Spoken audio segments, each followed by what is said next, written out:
That's not a better question. But is suing brewing? You can't see the Oscar-winning movie in Iran. God knows I've tried. And now that the nation is planning to sue Hollywood over its lies. Cultural officials and movie critics watched the film on Monday, and according to the AP, deemed it a violation of international cultural norms, or ICN for short. They added that awarding an anti-Iran movie is a propaganda against our nation and entire humanity. Talk about overdramatic. Wow. They deserve an Oscar. Meanwhile, in other Persian diversions, senior Iranian clerics are bugging about hugging. They're not happy that President Ahmadinejad gave Hugo Chavez's mom a hug, since physical contact between unrelated members of the opposite sex is forbidden under strict Islamic law. There goes my spring break. Also forbidden, this.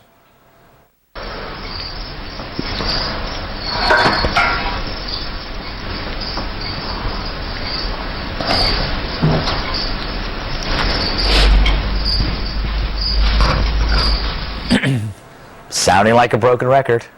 But ever since gay marriage, these are only the tapes we're getting. Different species frolicking around like nothing matters. You know, you can't have kids. There's not going to be a squirrel-skunk hybrid. There isn't. We can make it happen. Oh, you can make it happen. You can make it happen in in your sick little lab, my friend. Ambassador, or as I like to call President, how long until the Obama administration apologizes for Argo? Well, I think it's coming. I think they'll join this lawsuit as a friend of the court on Iran's behalf. And I have to say, kind of emotionally, I feel for Iran here a little bit. I mean, I want to be fair to Iran once every year or so. And the idea that you could actually attack Hollywood, I think really kind of... You don't know which one to go for, do you? But on the other hand, this suit isn't going anywhere. But the movie was dishonest in two different ways about saying that the Brits didn't help and that Chicago Canadians didn't have enough to do with it. I don't think that's what they were concerned about. I think it was portraying the entire nation of Iran as a bunch of thugs. It was that part. You are probably right, Dan. Should Ben Affleck be worried, and should we ship him to Iran to face charges? Well, let me get this straight. So Iran is angry that the movie essentially portrayed it as a terrorist-supporting country, and they hired Carlos the Jackal's lawyer to represent them in this lawsuit. That's a good point. We're going to hire a terrorist attorney to show that we do not support terrorism. He was the best lawyer in France they could find. That is an excellent point, Diane. She's a smarty pants, I'll tell you. He's not wearing pants, Greg. Yeah, I know. Open your eyes. She's a smarty dress. Thank you. All right. Joe, who do we root for in the Iran Hollywood thing? I just would love to see this collection of Iranian film critics coming in. I think they may have been a little biased before they actually said, well, we'll give it a fair, before they gave it two thumbs amputated, whatever the review was. It's funny that we were talking earlier about modern technology and this prehistoric attitude that you have these guys in robes coming in to be like, this movie is an offense. It's like, well, then, you want to see... Ben Affleck has made...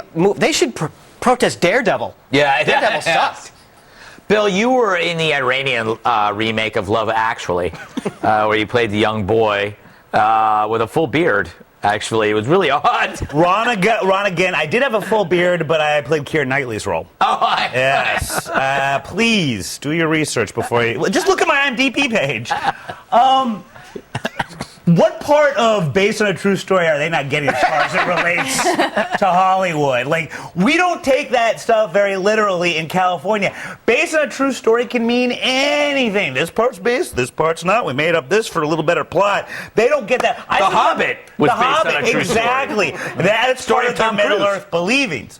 I sometimes wonder if the Ayatollah doesn't read the Hollywood Reporter. I know. Get up to date. I sometimes don't think he does. At the very least, scroll through Gawker every once in a while. He's got to take a meeting. He's got to take a meeting. It's just like, have your assistants do it. He's got some good ideas. Hey, really? I'd be happy to help him workshop some of them. I would too, I got to tell you. By the way, I wasn't pleased with Argo. I saw that movie. I loved it. Did you really? I thought it was really good. I thought the last 30 minutes was completely manufactured with like, oh, we're going to miss the plane. No, you made the plane. I liked it.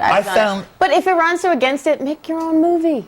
They don't know how. Every movie Iran makes is absolutely scrupulously accurate about the United States, that we're all crusaders determined to destroy them. We all know that. Can I tell you, though, I saw, and I'm not joking, a great movie called A Separation. Have you heard of this? An Iranian movie about a husband and wife getting divorced in Iran and what you got to go through. It is an amazing film. I was very surprised. Does the wife live? She doesn't. No, you know what? She doesn't, because she kind of disappears. But it's a very interesting film. I gotta say, I found that part very pedantic and overwrought. I don't know what that means. I just always wanted to say it. We're gonna take a break, but don't even think of leaving now.